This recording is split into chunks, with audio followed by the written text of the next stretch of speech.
Eh bien, je ne vais pas me faire des amis aujourd'hui. Je suis en Champagne, voilà, et en hommage à Dom Pérignon, voilà. Je vais casser un mythe, je vais me faire détester, mais c'est pas lui qui a inventé le champagne. C'est bien plus complexe que ça. C'est la légende qui dit qu'il aurait inventé les bulles, mais en réalité, c'est une évolution progressive des techniques et du savoir-faire qui sont influencés par le climat qui est ici et surtout le commerce. Alors, on réfléchit un petit peu. Les origines sont bien plus lointaines. C'était un vin naturel. On appelait ça le vin tranquille. Et la région de Champagne, elle a produit depuis le Moyen-Âge, donc bien avant l'apparition des bulles. C'était alors un vin que l'on disait calme, tranquille, c'est-à-dire sans effervescence. Et il a gagné sa renommée grâce au roi de France qui se faisait sacrer ici à Reims. À Reims, donc, et ils étaient traditionnellement servis lors des banquets, ce vin. Et dès le XIIe siècle, la réputation des vins de Champagne a commencé à dépasser les frontières.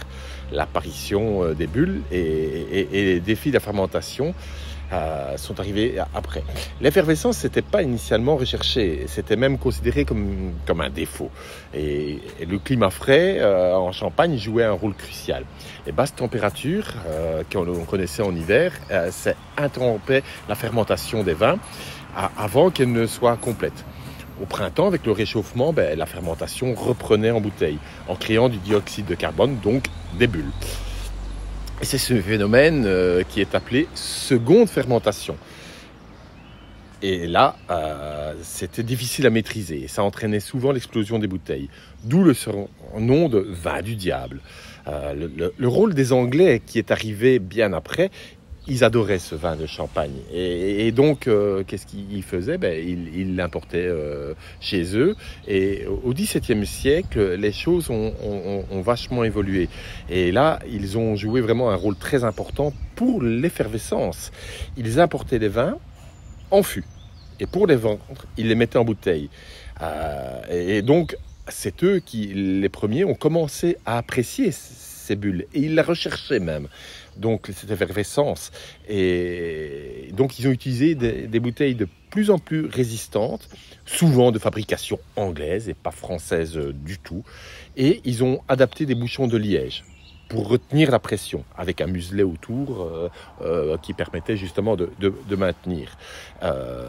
Et Dom Pérignon, lui, il a fait quoi ? Il a juste affiné les méthodes et l'assemblage. Et on dit Dom Pérignon, mais il s'appelait Pierre. C'était un moine de l'abbaye de Haut-Villers, où nous sommes, et il était fin 17e, début 18e. Et qu'est-ce qu'il a fait ? Il a juste amélioré la production, et il a perfectionné l'assemblage en affinant les cépages. Donc, et il a également fait un rôle quand même très important. Le vin était relativement trouble. Et donc, lui, il a aidé à mettre au point pour clarifier ce vin et donc également perfectionner les bouchons et cette forme tout à fait traditionnelle. Et donc, il a lancé les bases du champagne actuel. Donc, au 19e siècle, ça s'est encore démocratisé. Et on a vu maintenant, donc on le verra peut-être tout à l'heure quand on ira visiter une cave, donc le remuage pour faire se concentrer les levures. Et donc voilà. Donc je casse un mythe. Dom Pérignon, il a juste fait améliorer, c'est pas l'inventeur.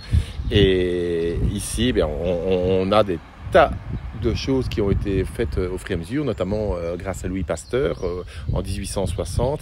Il a vraiment fait une étude sur les levures et a permis de mieux maîtriser tout ce process. Et là, je suis juste en face de la maison Tattinger et on va filmer tout ça. Je vais vous faire un petit reportage. Franchement, ça vaut la peine.